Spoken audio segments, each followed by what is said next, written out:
mengadakan diseminasi pemulihan dan penguatan literasi merupakan oleh-oleh dari kemarin saya sama Bu Arum ke RPU. Bapak Ibu sekalian, di kegiatan hari ini nanti kita melakukan pengeluaran materi ini akan dipraktekkan bagaimana cara membaca nyaring. Dimana hal itu merupakan salah satu siap untuk menumbuhkan minat bacaan.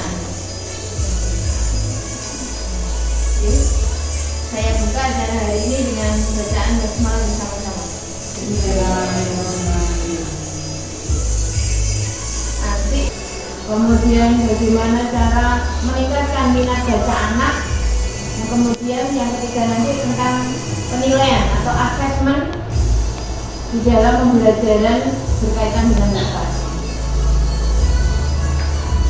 Nah, rencana tindak lanjut dari kegiatan ini nanti adalah Bapak Ibu guru semua mempraktekkan di kelas bersama dengan anak-anak. Nah, setelah mendapatkan ilmu hari ini nanti saya memantau kegiatan Bapak Ibu untuk mempraktekkan bagaimana cara meningkatkan minat baca anak ini menjadi bergairah kembali. Oke, dari saya ya nanti bisa dilanjut oleh Bu Arum. Assalamualaikum warahmatullahi wabarakatuh. Sebelum acara ini saya mulai, saya akan membacakan sebuah pantun. Nanti Bapak Ibu mohon untuk saat saya baca pantun membalas cakep. Sanggup? Ya. Mendayung sampai di tepi sungai. Cakep. Di tepi sungai. Sampai di tepi sungai di tengah malam. Cakep. Sebelum acara ini dimulai, Cakep. perkenankan saya ucapkan salam. Assalamualaikum warahmatullahi wabarakatuh. Waalaikumsalam warahmatullahi wabarakatuh. Yang terhormat Ibu Kepala Sekolah SDN 1 Bangkayan dan Bapak Ibu guru serta staf karyawan SDN 1 Bangkayan, marilah pertama-tama kita ucapkan puji syukur atas kehadirat Allah Subhanahu wa Ta'ala yang telah memberikan rahmat dan hidayahnya sehingga kita hari ini bisa mengadakan kegiatan diseminasi pemulihan dan penguatan literasi tingkat SD. Hal ini saya lakukan karena kemarin saya sudah diberikan ilmu di BPKMP Jawa Tengah selama 3 hari terkait dengan penguatan literasi. Literasi ini kenapa kita kemarin bikin ke Semarang? Karena merah, takut pendidikan kita merah. Bagaimana solusinya? Yaitu dengan penguatan literasi ini. Apa itu literasi yang terkait di? Apa itu literasi? Bacaan. Apa itu literasi? Literasi itu apa ya? Membaca. Kebiasaan membaca, menulis, apalagi menyanyi. Hari apa? Terus ternyata bukan hanya sekedar menulis atau membaca. Literasi itu adalah tidak hanya sekedar membaca dan menulis, namun mencakup semua keterampilan berpikir yang bersumber dari pengetahuan dalam bentuk cetak, visual, digital, audio. Kalau cetak misalnya buku, kalau visual kita bisa membuat misalnya video-video. Untuk digital, di kali ini kita bisa memanfaatkan buku di era digital, misalnya di CD, Budi, dan lain-lain. Masih banyak lagi di digital. Auditory berarti tentang audio, mendengarkan sebuah musik atau rekaman lainnya. Ingat, literasi tidak hanya membaca dan menulis. Teks untuk kegiatan membaca tidak hanya teks tulis saja, bisa lainnya. Terus program membaca di sekolah tidak hanya buku, jadi tidak hanya literasi paling hanya membaca buku dan menulis buku, bukan seperti itu. Sekarang, anak yang lancar membaca pasti dapat memahami isi bacaan. Menurut Bapak Ibu tepat atau tidak tepat? Tidak tepat. Belum tepat. Belum pasti. Nah, kita lihat jawabannya. Tidak tepat karena pemahaman terkait dengan makna atau kata ujaran kalimat, sedangkan kelancaran membaca berkaitan dengan pemahaman akan bentuk, arah, dan bunyi. Oleh sebab itu, peserta didik perlu membangun pemahamannya dia, makna, kata, dan ujaran sambil melatih kelancarannya saat ia membaca, intonasinya, bagaimana dia bisa membaca. Lagi, kegiatan atau pembelajaran membaca harus dilakukan dalam mata pelajaran Indonesia saja. Karena pada dasarnya semua guru membaca. Nah, PRTK ini adalah minat guru harus suka membaca dulu, bukan membaca WhatsApp atau membaca TikTok seperti itu, Instagram, tapi membaca buku yang berkaitan dengan pembelajaran untuk mengembangkan kompetensi kita dalam dunia pendidikan. Semua mata pelajaran menggunakan teks dalam berbagai bentuk, tidak hanya tersedia dalam bentuk teks tulis.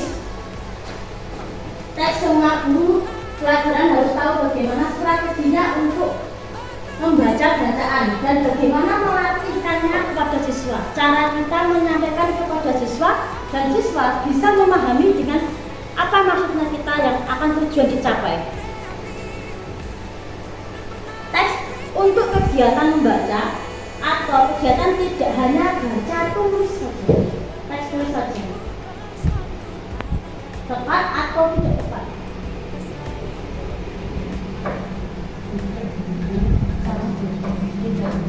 Tidak tepat.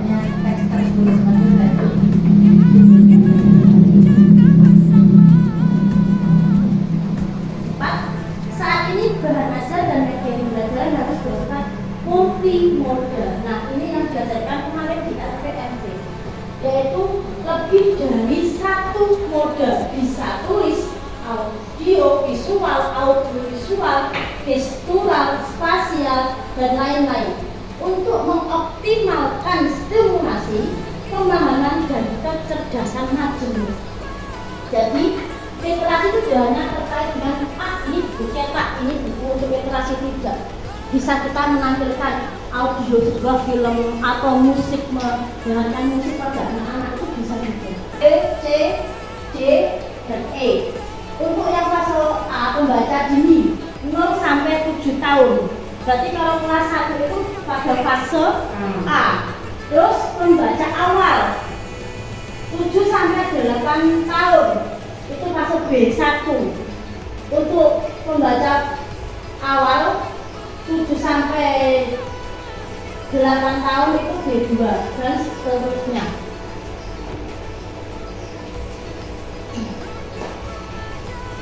Berikut adalah nama dan jenjangnya. Untuk bintang berarti A1, A2, A3. Untuk B1, A4, A5, B1 dan B2. Untuk pembaca awal B2 ada C1, C2, D1, D2, D3, E1, E2, E3, F1, F2, dan F3. Itu adalah jenjangnya. Yang akan membaca, terus nanti setelah mereka bertahap membaca dini, setelah nanti bisa kalau sampai ini membaca awal, membaca lancar, membaca lanjut, mahir, dan kritis. Dimana nanti membaca kritis kita mengajak mereka berpikir kritis sesuai dengan era digital sekarang, karena kita itu era digital menggunakan lebih ke 4C. Dan pembelajaran itu lebih menggunakan PBL dan PJBL, diajak mereka berpikir kritis. Dari tantangan berikut, menurut Bapak Ibu, apakah perpustakaan ini dapat menumbuhkan minat baca? Tidak. Dari gambar 1, 2, dan 3, apakah bisa anak suka ke perpus jika melihat penampakan perpus seperti ini? Kurang. Berarti seharusnya kita harus bagaimana untuk perpus? 1, menata. Apakah hanya menata saja? Iya, bukan merapikan. Merapikan, Memilah. memilah buku sesuai jenjang apa? Mempercantik. Penataan bukunya seperti ini? Tidak. Kalau untuk anak kecil biasanya lebih suka dengan dia tempat yang luas, terus yang penuh dengan hiasan. Nah, untuk hiasan ini seminimal mungkin kita buatkan dari bahan bekas, misalnya dari plastik, botol bekas, terserah. Terus untuk perpus kita alangkah baiknya kita bisa mengajak kelas tinggi untuk menghias perpus kita, sehingga perpus kita tidak akan seperti ini tapakannya. Anda seperti ini. Bisa nanti membuat pohon literasi, bisa membuat bacaan atau mading di kelas atau di ruang perpus bisa. Penumbuhan budaya literasi. Tersedia bacaan untuk aktivitas di lingkungan sekolah. Lingkungan sekolah dihiasi bahan kayak teks, tidak hanya bacaan buku. Misalnya di luar ada tanaman tomat, terus nanti diberikan tulisan, oh ini tomatnya gunanya untuk apa? Itu termasuk literasi, jadi literasi. Simple tapi sudah termasuk dia memberikan pengetahuan kepada anak didik kita. Tersedia waktu khusus untuk membaca. Nah, untuk membaca ini, misalnya untuk kelas 1, 2 sampai kelas 6 diberapa menceritakan kembali atau mau rangkum isi bacaan itu apa. Terus lingkungan sosial efektif. Kepala sekolah, guru dan pendidik mendukung dan memberi apresiasi terhadap kegiatan membaca yang menyenangkan. Nah, berarti untuk poin ini kita harus bekerja sama antara guru, kepala sekolah dan pendidik untuk menciptakan lingkungan budaya yang bisa mendukung terjadinya penguatan literasi. Perhatikan, karena anak didik kita itu tidak sama. Semua ada yang gaya belajarnya auditory, ada yang visual, dan ada yang kinestetik. Nah, bagaimana cara kita untuk mengetahui mereka gaya belajarnya gimana? Pada awal pembelajaran kita membuat asesmen diagnostik. Nanti kita berikan asesmen dan kita analisis. Oh, anak ini berarti gayanya auditory, gayanya visual, gayanya kinestetik. Nah, itu untuk memudahkan mereka bisa mengenal pembelajaran selama di kelas.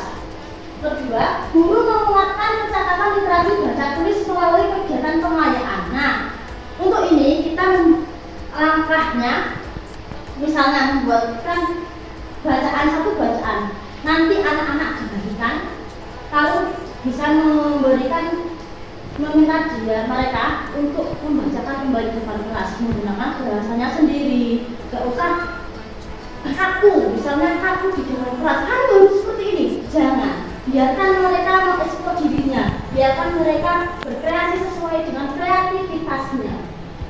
Terus yang ketiga, guru melakukan strategi untuk mengembangkan kecakapan berpikir. Nah, strateginya ini misalnya kita mengemas satu pembelajaran kita dalam satu game.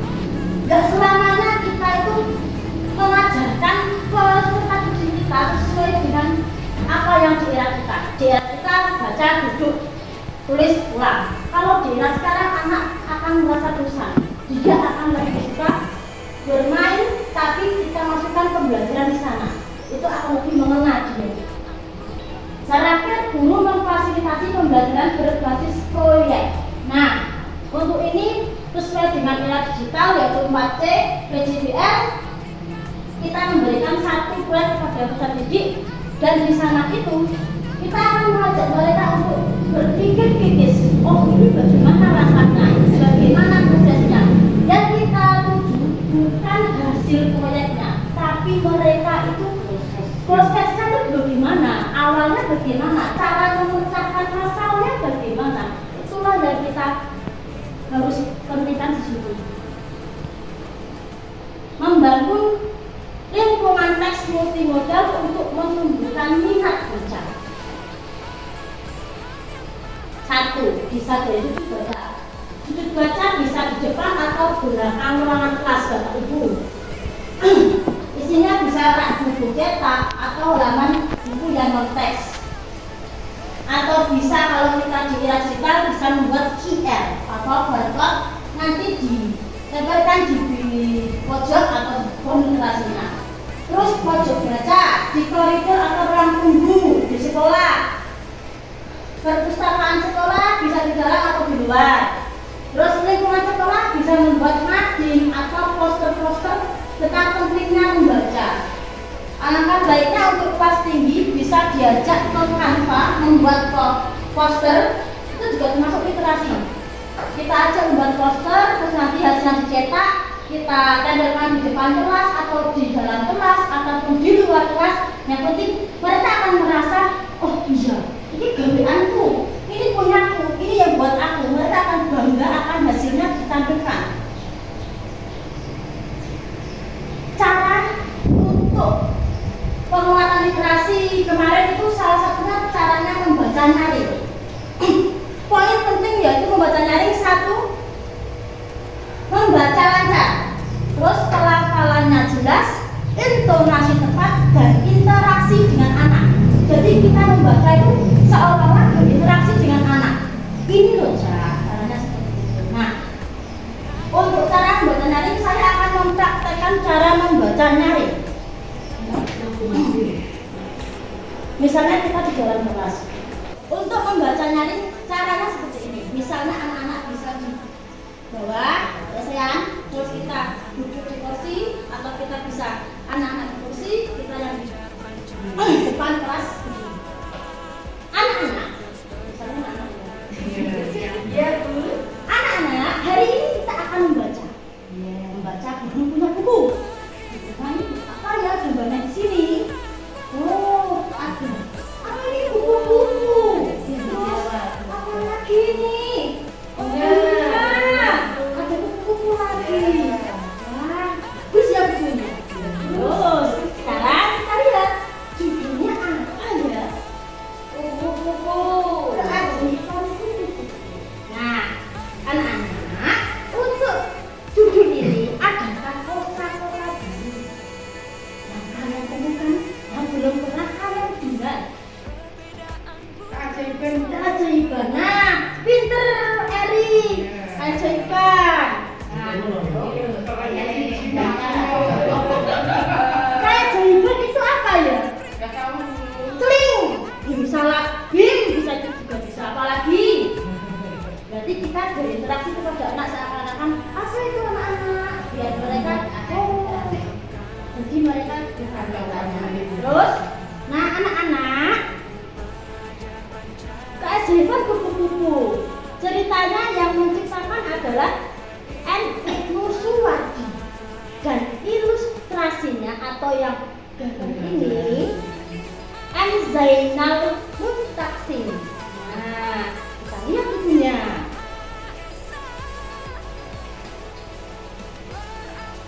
Nah, ini siapa yang tidak mengaku itu? Di mana-mana tidak ada suatu daerah yang tidak ada kupu-kupunya, kecuali daerah itu adalah gunung pasir. Jadi setiap orang pasti mengenalnya. Banyak kupu-kupunya di sini. Ada 1, 2, 3, 4, 5, 6, 7 dan 8. Ada bunga-bunga. Ada warna apa ini kupu-kupunya? Oh ini. Ada apa lagi ini anak-anak? Bunganya ada warna apa?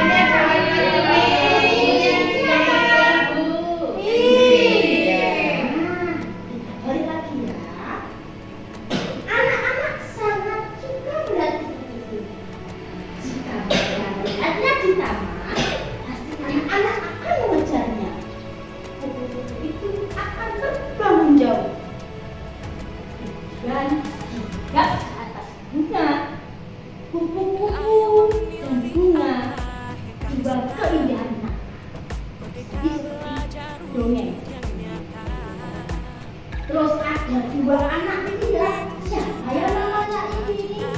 Kita lihat kan. Itu saya sama Pak Indra. Oh iya, berarti ini Edi sama Indra ya. Oh iya, hobinya mencari kupu-kupu. Oh iya.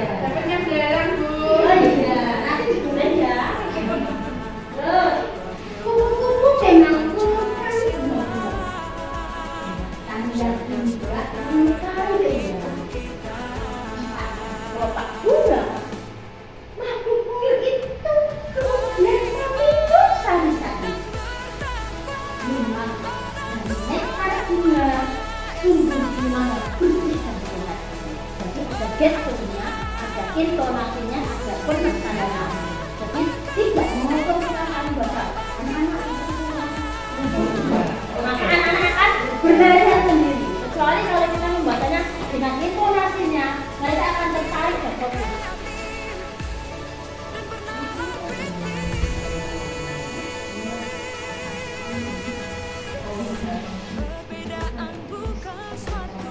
Gimana mudah manusia berbuat semena-mena, kemudian dia sadar dan melakukan pertobatan.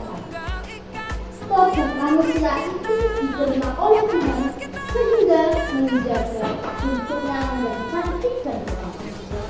Anak-anak, sekian cerita itu Arun membacakan. Cara anak-anak bisa menulis di buku tulisnya. Bacakan satu-satu. Depan. Salah satu berarti banyak cara.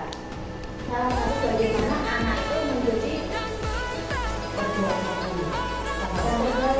senang. Jadi dia masih belum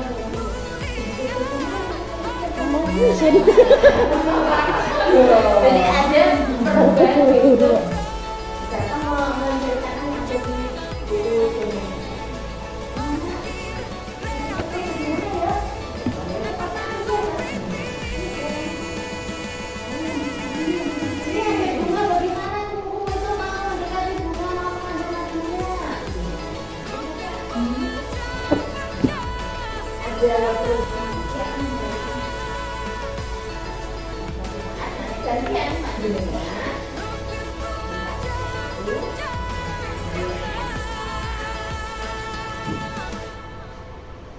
Kemudian melanjutkan dari kegiatan Bu Arun tadi,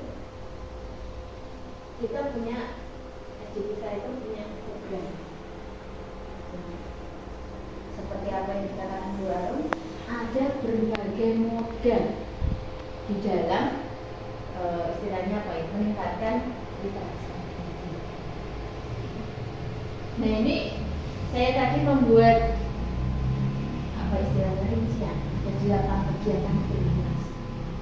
Nanti kita istilahnya kita ganti dengan namanya geberlian, gerakan berliterasi harian. Berlian gerakan Apa saja itu? Jadi ada yang sebagian saya katakan. Yang pertama, membaca buku baik itu fiksi non fiksi setiap hari 15 menit belum pembelajaran. Itu adanya di kelas saya buku tema. Misalkan ya, ini yang masuk tema. Buku tema itu biasanya kan ada buku ceritanya. Ya ada lembaga cerita. Boleh. Atau nanti setelah jenengan menyusun di pojok bacanya, kan diberi buku nanti bisa apa dipinjamkan dari perpus bisa boleh. Soalnya 15 menit sebelum belajar. Yang kedua, yuk ramaikan perpustakaanku. Sejuta ilmu, beribu pengetahuan. Banyak sekali gudang ilmu. Di awal dari Bu Arun tadi, bagaimana caranya membuat perpusku menjadi menyenangkan, menarik, saya betah di situ. Ditonton. Jadi kan rekreasi di situ. Suatu saat ini digunakan. Kreasiku di mading kelas. Biar anak-anak ini dia juga berlomba-lomba. Saya punya ide ini berarti. Kadang-kadang ini kalian jangan mengapresiasi. Arep tulisannya gak karu-karuan dibombong sih. Wah sudah pintar, sudah bagus. Besok tulisnya yang betul ya, tulisannya. Jangan ambil benar. Kita punya lab. Moda pembelajaran kita itu banyak sekali. Mencari buku cerita di apa istilahnya online lah. Yuk bisa satu-satu.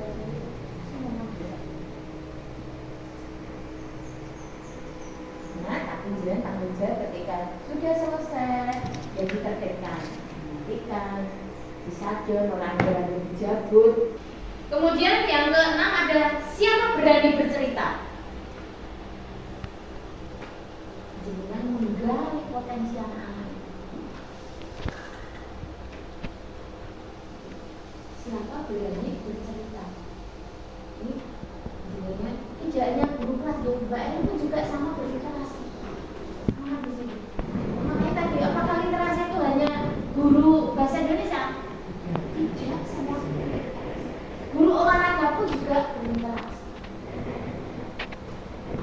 Misal Pak Budanya juga sih.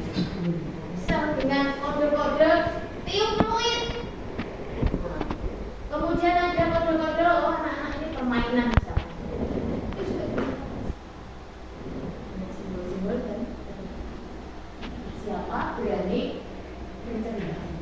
Jadi membuka anak untuk latihan PD, latihan di depan, menyampaikan pendapatnya dengan bahasanya sendiri. Nomor 7, berhitung. Siapa takut? Literasi tidak hanya berkaitan dengan membaca nulis, tetapi numeriknya. Jenengan bisa dengan biasanya Mbak apa? Sarapan pagi yang sudah mulai. Untuk dijalankan lagi sarapan pagi. Makan waktu jenengan sebelum pulang perlu bisa ambil sisi. Langgar kenapa istilah tidak dibiasakan ya?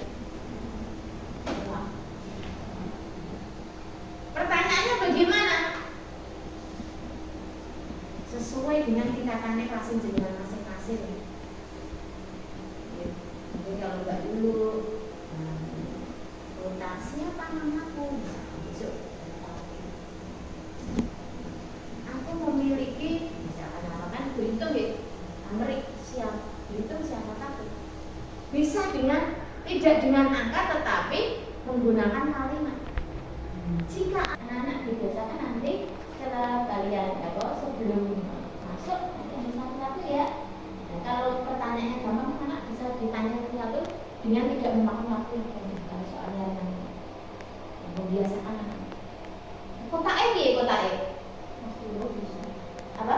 Iya, berkreasi jenengan pakai kertas kayak ada. Konsentrasi. Tarik kreasi ini. Nah Bu, bentuknya Bu bisa menggunakan apa?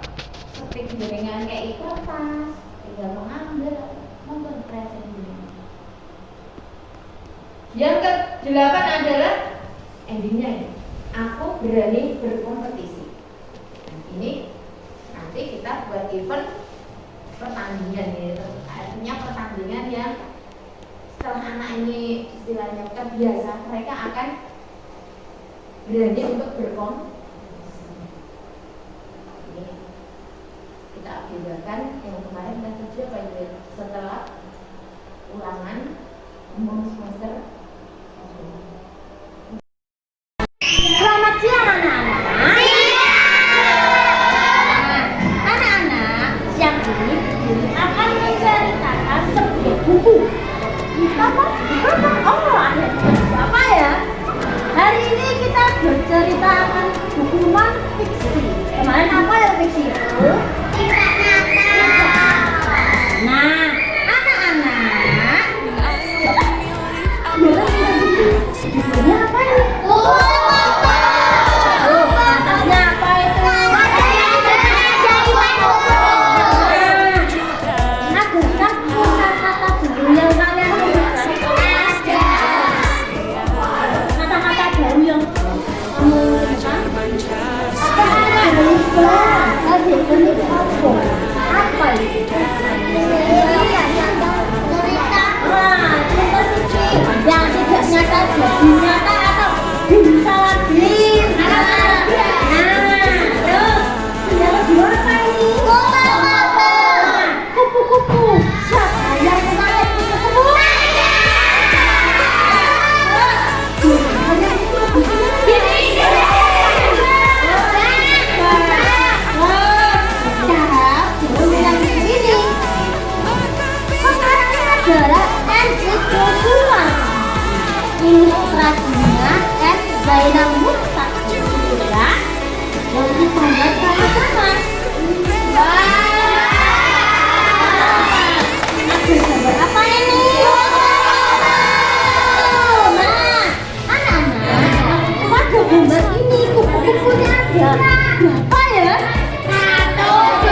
tidak ada saya itu ada dulu. Jadi setiap orang pasti mengenalnya. Kupu-kupu itu ada ya.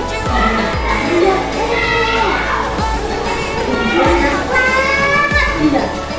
Kenalan.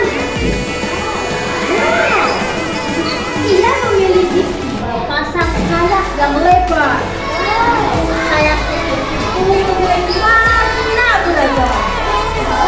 Ia pasti tertarik dan yakin. Bahkan ia ingin terbang pertama.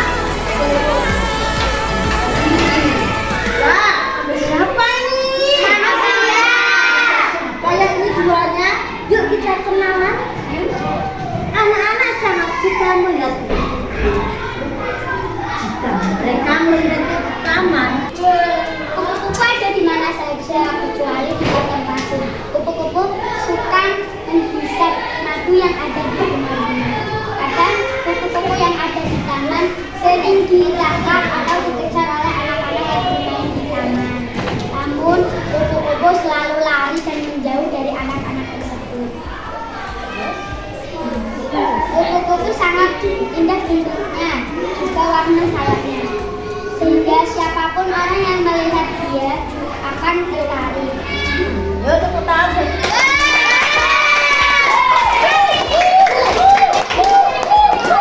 Profil pelajar Pancasila.